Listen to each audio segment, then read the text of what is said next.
Magandang araw mga kaibigan. Bigyan natin ng reaksyon, opinion itong post ng Pinoy Trending. Title, Reiteradong General, excuse me,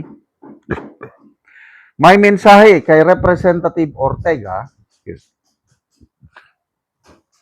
matapos ang pagbaha sa La Union. Ibinahagi ni retired Brigadier General Orlando De Leon ang kanyang mensahe kay La Union Representative Paulo Ortega matapos ang pagbaha sa nasasakupan ng mambabatas. Matatandaan na ang La Union ang isa sa mga binaha dahil sa dala na malakas na ulan ni Maymay, yung bagyo. Ayon kay De Leon, dapat umanong hagisan ng salbabida si Ortega upang masigurado ang kaligtasan ng mambabatas. Ito po yung exact word ni General De Leon. Hagisan ng salbabida si Congressman. Ay, krok. I don't know kung katotoo. Binabasa ko lang ito. Congressman Paulo Ortega ng 1st District of La Union baka malunod sa baha.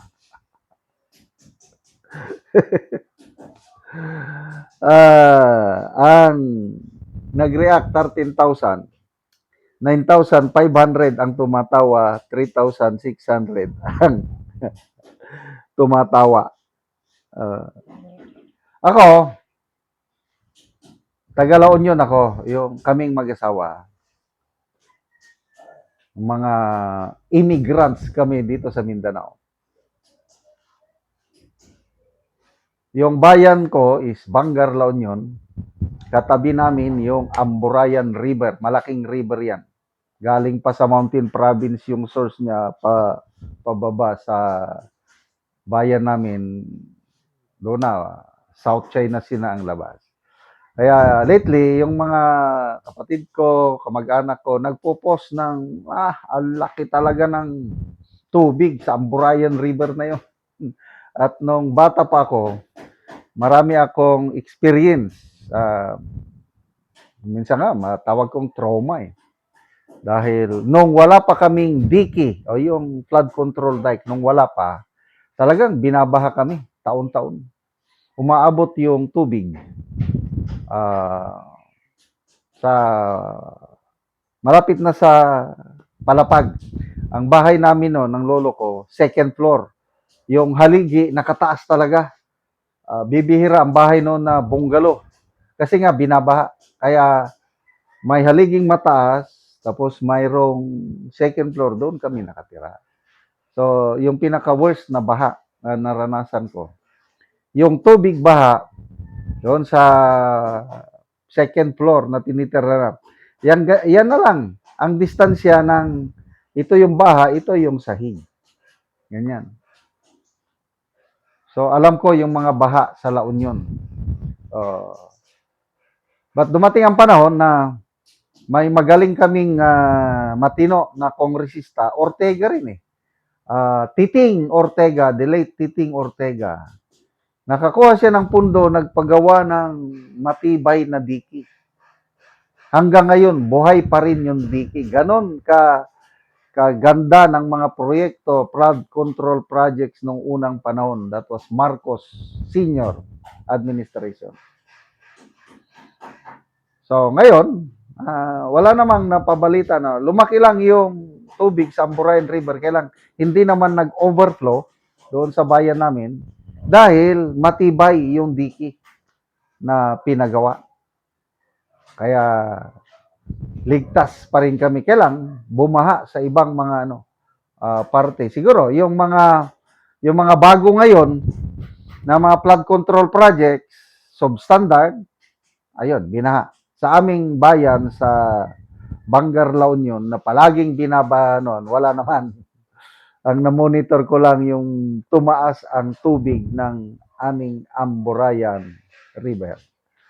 So, yan na po ang kalakaran natin ngayon. Baha, baha, baha, baha. Hindi na natin, in fairness naman, dahil sa climate change, talagang ganyan na, mas malakas na ang buhos ng ulan. Okay naman, climate change. Kaya lang, Hindi ibig sabihin na kung climate change, yung mga flood control projects, ganyan na lang, na puro substandard. Hindi. Dapat, yung mga ituloy pa rin ang mga flood control projects, kailang wala nang lukuhan. Hindi na yung abot pa ng 30 to 40% ang kickback, kaya substandard. Konting ulan lang, sira ang diki. Kawawan tao ba yan?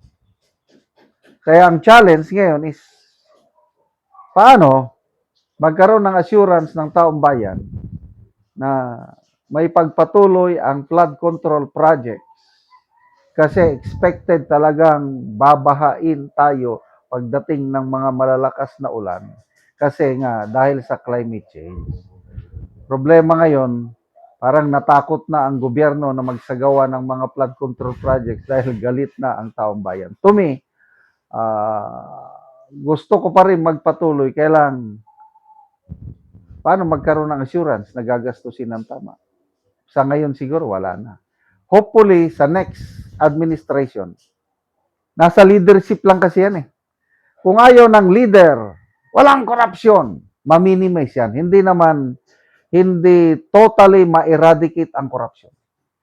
Since time immemorial, meron ng korupsyon.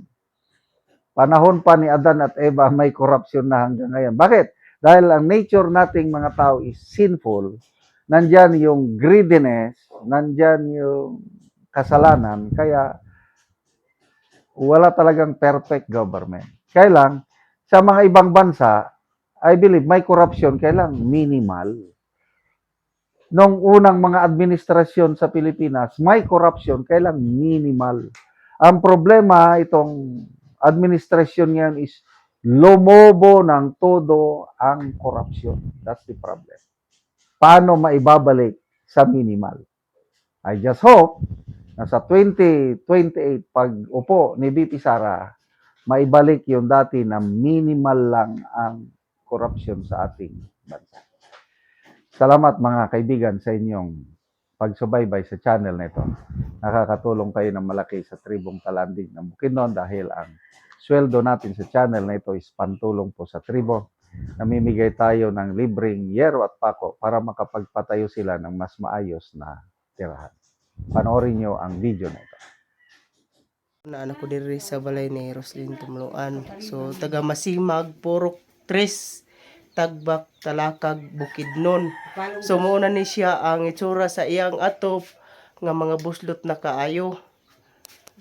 So mauna ni siya ang natagaan namo og gero nga napulo ka buok nga digis. Sumpay lang daw ni ilang atop. So mag-atop na ni sila karon sa gitabang sa ilaha nga yero. So mauna ni ang yero nga gitabang.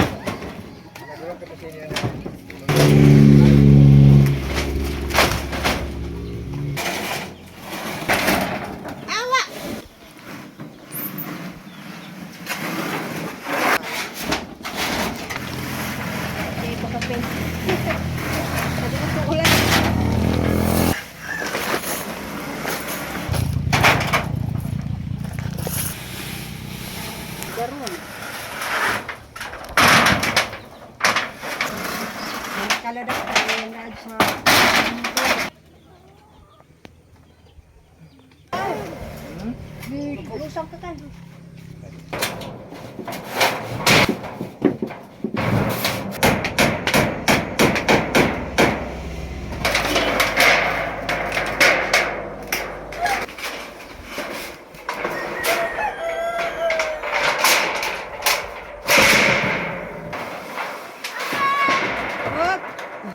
Ayo manide garabi asin. O karon naman nagid sa pag-atop ang ginatabang nga yeros makita gid nato nga nakaatop na gid si. Salamat sa Ginoo nga napulihan ako nga atop. 30 na katuig. Ay no. Oo, 30 na to katuig ante. Oo. So unsa ri ante ang inyong trabaho lang? Musura. Muso kung walay mamusuhan, Kaon ra taw kamuti. kamote. Na gani nga pagtabang sa amo, hinaot unta nga magpadayon ng tabang sa amo. Oo, salamat kayo, ante. Salamat kaayo sa sin. Mm-mm. Kakaayo akong atop. Dili na may maulanan. Ano. Salamat kaayo.